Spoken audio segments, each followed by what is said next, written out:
നമസ്കാരം. ഓട്ടപ്രദർശനത്തിലേക്ക് ഏവർക്കും സ്വാഗതം. മഞ്ചേശ്വരത്തും വേങ്ങരയിലും SDP-യുമായിട്ട് ഇരു മുന്നണികൾക്കും പരസ്യമായ ധാരണ ഉണ്ടായിരിക്കുന്നു എന്നുള്ളതാണ് ഈ മണിക്കൂറിൽ നമുക്ക് അറിയിക്കാൻ പറ്റുന്ന ഏറ്റവും സുപ്രധാനമായിട്ടുള്ള വിവരം.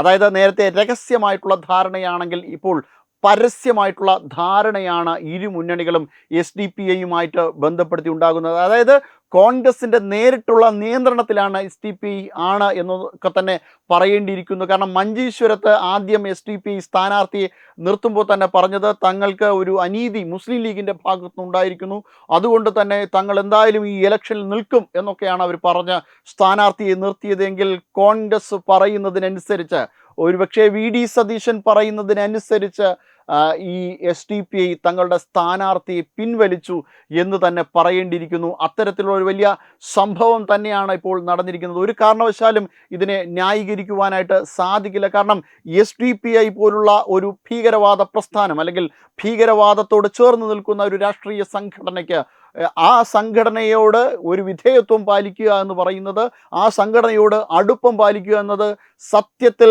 കേരളത്തെ ഞെട്ടിക്കുന്ന ഒരു സംഭവം തന്നെയാണ്. കോൺഗ്രസ് ഇനി ഒരിക്കലും ഒരു ജനാധിപത്യ പ്രസ്ഥാനമാണ് എന്ന് അവകാശപ്പെടാൻ പോലും സാധിക്കാത്ത തരത്തിൽ മലീമസമായിക്കൊണ്ടിരിക്കുന്നു എന്നുള്ള വലിയ വിമർശനങ്ങളാണ് സമൂഹത്തിൻ്റെ പല ഭാഗങ്ങളിൽ നിന്നും ഉയർന്നു കേൾക്കുന്നത്.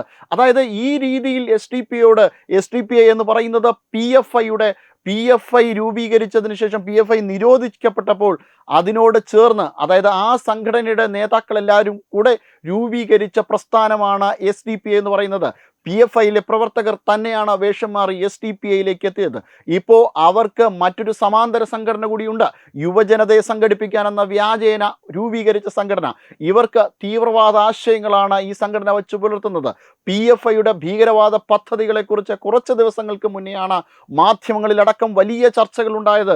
അതായത് ഭാരതത്തിനെതിരെ പാകിസ്ഥാൻ ആക്രമണം നടത്തുമ്പോൾ ആ ആക്രമണത്തെ മറയാക്കിക്കൊണ്ട് ദക്ഷിണ ഭാരതത്തെ വിഭജിച്ചു മാറ്റുക എന്ന വലിയ ഗൂഢപദ്ധതി ഇവർ തയ്യാറാക്കിയിരുന്നു എന്ന NIA ആണ് അവരുടെ പട്യാല കോടതിയിൽ ഇതുമായി ബന്ധപ്പെട്ട റിപ്പോർട്ട് സമർപ്പിച്ചത്.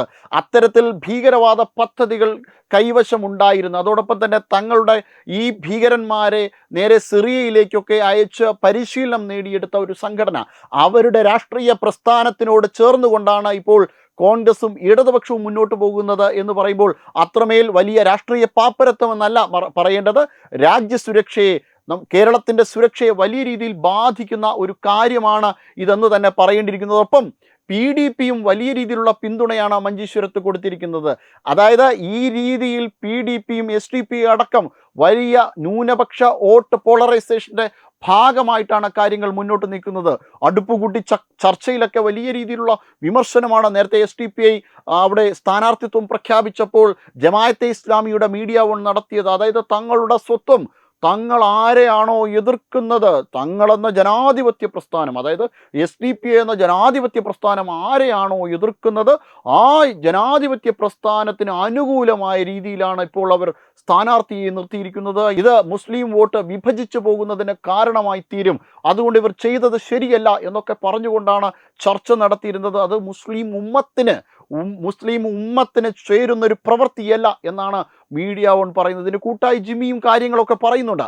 ആ ഒരു രീതിയിൽ കാര്യങ്ങൾ കീഴ്മേൽ മറിഞ്ഞുകൊണ്ട് മുന്നോട്ട് പോകവെയാണ് ഇപ്പോൾ കോൺഗ്രസിൻ്റെ ഒരു നിർണായകമായ ഇടപെടൽ ഇക്കാര്യത്തിൽ ഉണ്ടായിരിക്കുന്നതും. SDP ഇവിടെ ഇപ്പോൾ ഈ നിയമസഭാ തെരഞ്ഞെടുപ്പിൽ മത്സരിക്കുന്നില്ല എന്ന് പറയുന്ന ഒരു സാഹചര്യം, അതായത് തങ്ങൾ ഏറെക്കുറെ ഉറപ്പിച്ച രീതിയിലാണ് അവരുടെ സംസ്ഥാന പ്രസിഡന്റ് തന്നെ മാധ്യമങ്ങളിൽ വന്ന് ഇക്കാര്യം പറഞ്ഞത്. എന്തായാലും കാര്യങ്ങൾ ഇനി കണ്ടു തന്നെ അറിയേണ്ടിയിരിക്കുന്നു. അവിടെ തിരഞ്ഞെടുപ്പിൽ NDAക്ക് വേണ്ടി നിൽക്കുന്നത് സുരേന്ദ്രനാണ്. കേവലം നിസ്സാരമായ വോട്ടുകൾക്ക്, 89 വോട്ടുകൾക്ക് മാത്രമാണ് സുരേന്ദ്രൻ അവിടെ പരാജയപ്പെട്ടത്. അത് സുരേന്ദ്രനെതിരെ ഡമ്മികളെ ഉൾപ്പെടെ നിർത്തിയുന്ന ഒരു സാഹചര്യം ഉണ്ടായി. അതോടൊപ്പം തന്നെ PDPയുടെയും SDP-യുടെയും ജമാഅത്തെ ഇസ്ലാമിയുടെയും മുസ്ലിം ലീഗിൻ്റെയും ഒക്കെ വോട്ടിൻ്റെ ഒരു സമാഹരണമാണ് അവിടെ നടന്നിരിക്കുന്നത്.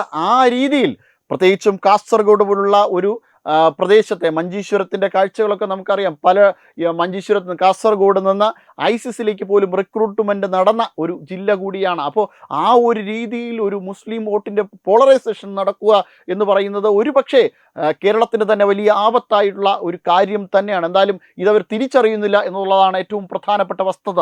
അധികാരത്തിന് മുന്നിൽ എന്ത് തിരിച്ചറിവ് എന്നതാണ് ഇപ്പോൾ ജനങ്ങൾ ചോദിക്കുന്ന ചോദ്യം. Web desk Tatwamayi news. HIV അണുബാധ സന്തോഷപൂർണമായ ഒരു ജീവിതത്തിന് തടസ്സമല്ല. HIV അണുബാധയ്ക്ക് ഫലപ്രദമായ ചികിത്സ ഇന്ന് ലഭ്യമാണ്. ഇതിന് യഥാസമയം അണുബാധ കണ്ടെത്തുന്നതും കാലേക്കൂട്ടി ചികിത്സ നടത്തേണ്ടതും അത്യാവശ്യമാണ്. സൗജന്യമായ ചികിത്സയും മാർഗനിർദ്ദേശങ്ങളും സർക്കാർ ആശുപത്രികളിലെ ART അഥവാ ഉഷസ് കേന്ദ്രങ്ങളിൽ ലഭ്യമാണ്.